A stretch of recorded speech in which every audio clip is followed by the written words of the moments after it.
இந்த உலகத்துல நாம பார்க்குற எல்லாமே ரியலா இருக்கா? இல்லனா நமக்கு தெரியாம யாரும் நம்ம லைஃப்ப கண்ட்ரோல் பண்றாங்களா? ஸோ இன்னைக்கு நாம என்ன பார்க்க போறோம்னா, இப்ப இருக்கிற உலகத்தோட டைரக்ட்லி கனெக்ட் ஆகக்கூடிய 5 கான்ஸ்பிரன்சி தியரிஸ் பற்றி தான். ஸோ இந்த வீடியோவை ஃபுல்லா பாருங்க அண்ட் லாஸ்ட்ல நீங்களே டிசைட் பண்ணுங்க இந்த தியரிஸ் எல்லாம் ஃபேக்கா இல்லனா ரியலான்னு சொல்லி. இப்போ வாங்க நம்ம வீடியோக்குள்ள போலாம்.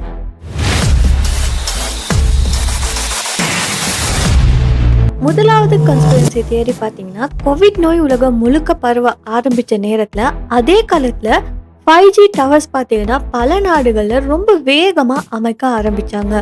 ஸோ இதை பார்த்து சில பேர் என்ன சந்தேகப்பட்டாங்கன்னா, அவங்க என்ன சொல்றாங்கன்னா 5Gல இருந்து வரக்கூடிய அலைகள் பார்த்தீங்கன்னா மனிதர்களோட மூளையோட செயல்பாட்டை பாதிக்கலாம்னு சொல்லி.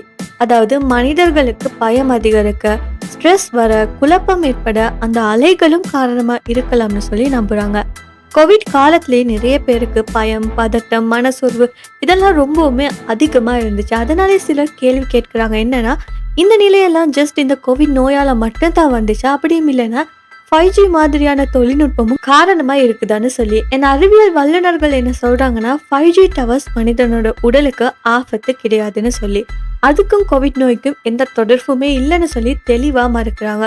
ஆனாலுமே இன்னும் சிலர் கேட்கிற கேள்வி என்னன்னா, கோவிட் நேரத்தில் மட்டும் ஏன் இந்த 5G டவர்ஸ் வேலைகள் இவ்வளோ வேகமாக நடந்துச்சுன்னு சொல்லி. அதுக்கப்புறமா அமெரிக்கா நாட்டில் டர்பான்னு சொல்லக்கூடிய ஒரு அரசு அமைப்பு இருக்குது. ஸோ இந்த அமைப்பு என்ன பண்ணுதுன்னா, புதிய தொழில்நுட்பங்கள், போர் தொடர்பான ஆராய்ச்சிகள் இதெல்லாம் செய்யுது. ஸோ இந்த அமைப்பை பற்றின கான்ஸ்பிரன்சி தியரி என்னன்னா, மனிதர்களை பயன்படுத்தி மறைமுகமான எக்ஸ்பீரிமெண்ட்ஸ் எல்லாம் நடத்தினாங்கன்னு சொல்லி சிலர் நம்புறாங்க. ஸோ அவங்க சொல்றது என்னன்னா, மனிதனோட மூளைக்கும் கணனி அறிவுக்கும் இணைப்பை கொடுக்க முயற்சி பண்ணியிருக்காங்கன்னு சொல்லி. அதாவது ஒரு மனிதன் என்ன நினைக்கணும், எப்படி உணரணும், எந்த முடிவை எடுக்கணும், இதெல்லாமே வெளியில இருந்து கட்டுப்படுத்த முடியுமான்னு சொல்லி எக்ஸ்பெரிமெண்ட் பண்ணியிருக்காங்கன்னு சொல்றாங்க. சிலரோட மூளையில சின்ன கருவிகளை பொருத்தி அவங்களோட உணர்வுகள், பயம், கோபம், தைரியம் இது எல்லாத்தையுமே மாற்ற முயற்சி செய்திருக்காங்கன்னு சொல்லி நம்புறாங்க. அரசு அதிகாரிகள் என்ன சொல்றாங்கன்னா, இதெல்லாம் மருத்துவம் சார்ந்த ஆராய்ச்சிகள் மட்டும் தானே சொல்லி, நோயாளிக்கு உதவத்தான் இதெல்லாம் நடக்குதுன்னு சொல்லி சொல்றாங்க. ஆனா கான்ஸ்பிரன்சி தியரிஸை நம்புறவங்க சொல்றது வேறுன்னு சொல்லலாம். அவங்க சொல்றது எதிர்கால போருக்கு மனிதர்களை தயாரிக்கிற முயற்சியா இது இருக்குதுன்னு சொல்லி, மனிதர்களை கட்டுப்படுத்தக்கூடிய வீரர்களாக மாற்றக்கூடிய திட்டம் தான் இதுன்னு சொல்லி அவங்க சொல்றாங்க. அடுத்த கான்ஸ்பிரன்சி தியரி என்னன்னா, ஒரு நாள்ல உலகம் முழுக்க பார்த்தீங்கன்னா மின்சாரம் ஒரே நேரத்துல நின்று போகுன்னு சொல்லி சொல்றாங்க.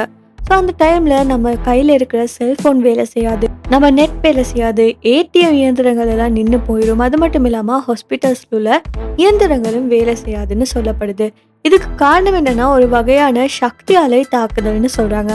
ஸோ அந்த அலை தாக்குதல் வந்துச்சுன்னா மின்சாரம் சார்ந்த எல்லா சாதனங்களுமே உடலே செயலிழந்து போயிடும்னு சொல்லி சொல்றாங்க. ஒரே ஒரு பெரிய தாக்குதல் போதும், அதுக்கப்புறமா கணனி, கைபேசி, வாகனங்கள் எதுவுமே வேலை செய்யாது. ஸோ இந்த கான்ஸ்பிரன்சி தியரி என்ன சொல்லுதுன்னா, இந்த மாதிரி ஒரு சந்தர்ப்பத்துக்கு மிக பெரிய பெரிய நாடுகள் எல்லாம் ஏற்கனவே தயாராகி இருக்காங்கன்னு சொல்லி. பொதுமக்களுக்கு இதை பத்தி சொல்லாம நிலத்தடியில பாதுகாப்பான இடங்கள், அவசர நகரங்கள் இதெல்லாம் ரகசியமா உருவாக்கப்பட்டிருக்கலாம்னு சொல்லி சொல்றாங்க. அதாவது ஒரே நொடியில இன்னைக்கு இருக்கக்கூடிய இந்த நவீன உலகம் பழைய கால வாழ்க்கையா மாறிடும்னு சொல்லி அவங்க சொல்றாங்க. அதுக்கப்புறம் பாத்தீங்கன்னா, அமெரிக்கா நாட்டில் மான்டாக்னு சொல்லக்கூடிய ஒரு இடம் இருக்கு. அங்க அரசு நடத்தின ஒரு ரகசியமான திட்டம் தான் மான்டாக் திட்டம்னு சொல்லி சிலர் நம்புறாங்க. ஸோ இந்த திட்டத்துல என்ன நடந்துச்சுன்னா, மனிதர்களோட நினைவு, எண்ணம், நடத்தை இது எல்லாத்தையுமே கட்டுப்படுத்த எக்ஸ்பெரிமெண்ட் செய்யறாங்கன்னு சொல்லி சொல்றாங்க. அதாவது ஒரு மனிதன் என்ன நினைக்கணும், எதை மறக்கணும், எப்படி நடக்கணும் இது எல்லாத்தையுமே மாற்ற முயற்சி செய்கிறாங்கன்னு சொல்லி அவங்க நம்புகிறாங்க. அது மட்டும் இல்லாமல் மனிதர்களை பயன்படுத்தி ரொம்பவுமே ஆபத்தான எக்ஸ்பெரிமெண்ட்ஸ் எல்லாம் செய்கிறாங்கன்னு சொல்லி குற்றச்சாட்டும் இருக்குது. இது எல்லாமே ரொம்பவுமே ஷாக்கிங்கான விஷயம் என்னென்னா, சின்ன சின்ன பசங்கள் எல்லாம் இந்த பரிசோதனையில் பயன்படுத்தியிருக்காங்கன்னு சொல்லி சிலர் சொல்கிறாங்க. அவங்களுக்கு மூளையில் மாற்றம் ஏற்படுத்த பயங்கரமான சோதனைகள் எல்லாம் செஞ்சுருக்காங்கன்னு சொல்லி நம்புகிறாங்க. இந்த திட்டம் சம்பந்தமான எல்லா பதிவுகளும் இப்போ அழிக்கப்பட்டிருக்குன்னு சொல்லி சொல்லப்படுது. அரசு என்ன சொல்லுதுன்னா, இதெல்லாம் கற்பனைத்தான், இப்படி எந்த திட்டமுமே இல்லைன்னு சொல்லி. ஸோ லாஸ்ட்டாக நம்ம பார்க்க போகிற கான்ஸ்பிரன்சி தியரி என்னன்னா, இந்த தியரி படி உலக மக்களை ஏமாற்ற ஒரு மிகப்பெரிய திட்டம் உருவாக்கப்பட்டிருக்குன்னு சொல்லி நம்புறாங்க. ஸோ இந்த திட்டத்தோட நோக்கம் என்னன்னா, வானத்துல பொய்யான காட்சிகள் எல்லாம் உருவாக்கி மக்களை பயப்பட வைக்கணும்னு சொல்றாங்க. அதாவது வானத்துல பார்த்தீங்கன்னா, ஏலியன்ஸ் வந்த மாதிரி, இல்லன்னா கடவுள் தோன்றின மாதிரி ஒளிக்காட்சிகள் எல்லாம் காட்டுவாங்க. ஸோ இந்த காட்சிகள் எல்லாம் உண்மையா இருக்காது. இது எல்லாமே பொய்யான காட்சிகள் தான். அது எல்லாமே ஒளிய பயன்படுத்தி உருவாக்கப்பட்ட பொய்யான தோற்றங்கள்னு சொல்லலாம்.